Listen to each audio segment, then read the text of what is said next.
Perjalanan kali ini membawa kami berempat ke Pulau Dewata. Di sela-sela kegiatan pekerjaan, kami memperoleh kesempatan istimewa untuk mengunjungi Istana Kepresidenan Tampak Siring, salah satu istana bersejarah yang berada di Kabupaten masuk Gianyar, di Bali. Istana Tapak Siring. Nggak sembarangan orang bisa masuk, tapi ini ada yang memandu, Pak Ida Bagus Kesempatan namanya. ini tidak datang begitu saja. Berkat bantuan dan fasilitas dari Bapak Ida Bagus Nyoman Prawita, kami dapat masuk dan melihat lebih dekat kawasan istana yang selama ini tidak dapat dimasuki secara bebas seperti tempat wisata pada umumnya. Istana Kepresidenan Tampak Siring berada di kawasan perbukitan yang sejuk dengan ketinggian 700 meter di atas permukaan laut, dengan luas sekitar 19 hektar.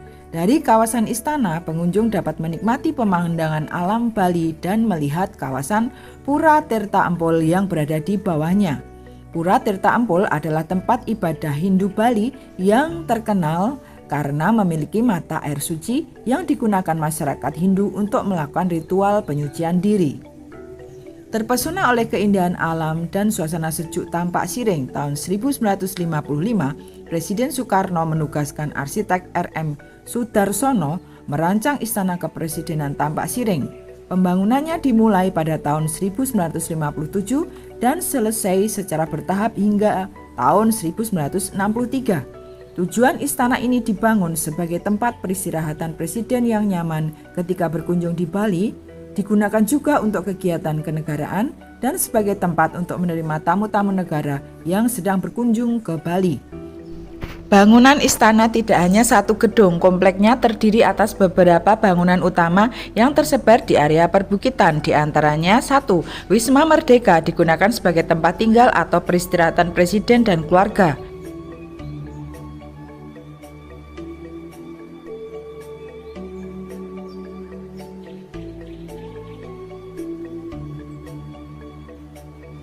Kemudian ada Wisma Negara, digunakan untuk pelayanan bagi wakil presiden dan untuk para tamu-tamu negara.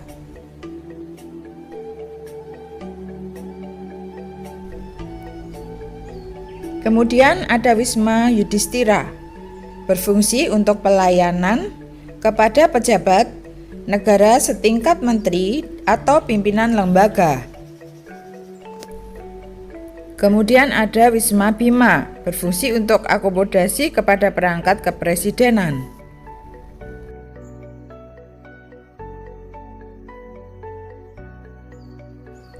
Di sini juga ada Gedung Parikesit digunakan sebagai ruang pertemuan dan kegiatan resmi.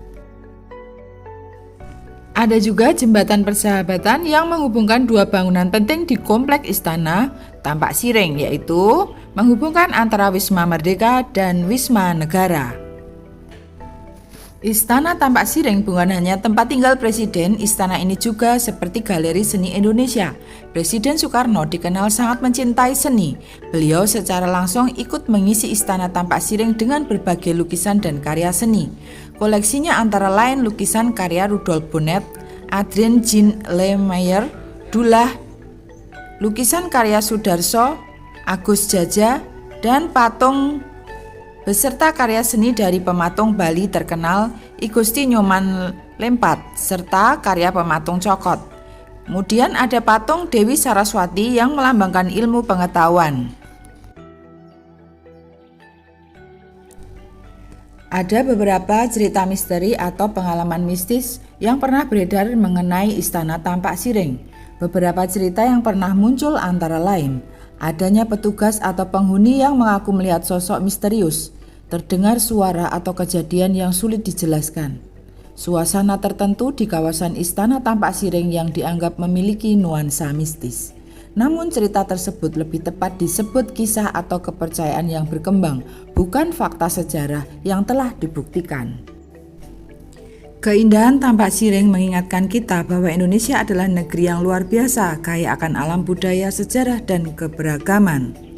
Mari kita jaga untuk generasi yang akan datang. Mentari pagi tersenyum lembut, menyapa bumi permaidan hijau. Sawah terhampar, laut berkilau, Ibu Pertiwi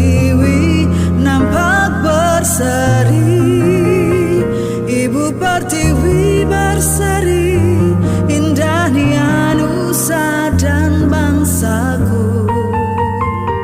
Dari puncak gunung hingga samudra, kau peluk kami dalam